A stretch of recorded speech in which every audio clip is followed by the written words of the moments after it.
Binusnya dapat ilmu baru lagi nih melalui kegiatan PDFest 27 2025 yang diadakan pada 13 Maret 2025 lalu dengan tema Design Thinking.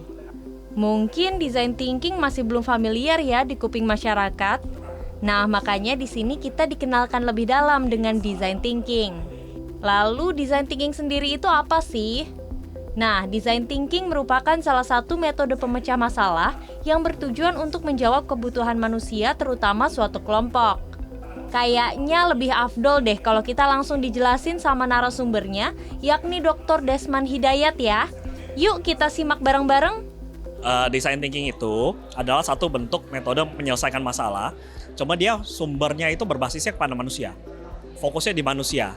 Nah, oleh karena itu fokus utamanya ketika kita melakukan design thinking, biasanya salah satu cirinya adalah kita cari dulu permasalahannya apa dan siapa yang punya masalah. Selain itu, salah satu cirinya yang lain juga dia biasanya kolaboratif.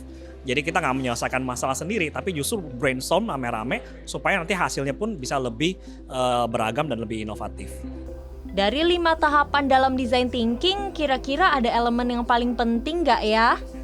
Ya, pada design thinking itu ada 5 step kan, mulai dari empathize, define, idea, prototype, sama testing. Nah, sebenarnya kalau misalnya ditanya mana yang paling penting dari 5 ini, semuanya ini sangat penting. Jadi kita nggak bisa ninggalin satu-satu, cuma memang ini kan stepnya yang saling berkesinambungan ya, saling berhubungan. Oleh karena itu, setiap stepnya itu memang perlu diperhatikan secara detail. Dan kalaupun ada kesalahan dari setiap step, itu mereka bisa balik lagi ke tahapan-tahapan sebelumnya untuk memperbaikinya, lebih menyempurnakannya lagi. Tentunya design thinking diharapkan dapat diterapkan bagi para binusian.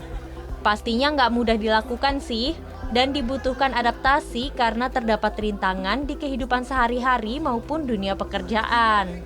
Biasanya design thinking ini kalau misalnya kita ngomong hambatannya adalah apabila kelompoknya itu merasa kurang nyaman dengan sesama kelompoknya. Kenapa? Karena design thinking ini fokus utamanya kan brainstorming. Jadi banyak banget ide di mana semuanya akan merasa dia harus cukup oke untuk mengemukakan pendapatnya. Nah, kadang-kadang kalau misalnya kita dalam tim, yang jadi susah adalah biasanya top down tuh, dari atasnya kuat banget sehingga yang bawahnya nggak berani menyampaikan pendapatnya.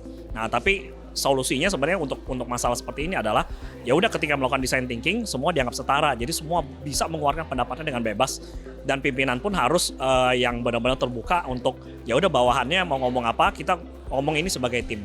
Design thinking ini sangat efektif dan ini sangat memungkinkan untuk dipakai di jangka panjang, karena pada dasarnya meskipun segala macam kondisi berubah, tapi kan penyelesaian masalah itu yang berasal dari dasarnya banget. Nah, dan dasarnya itu dipelajari di dalam design thinking ini. Sehingga dengan menguasai design thinking, harusnya bisa menyelesaikan masalah.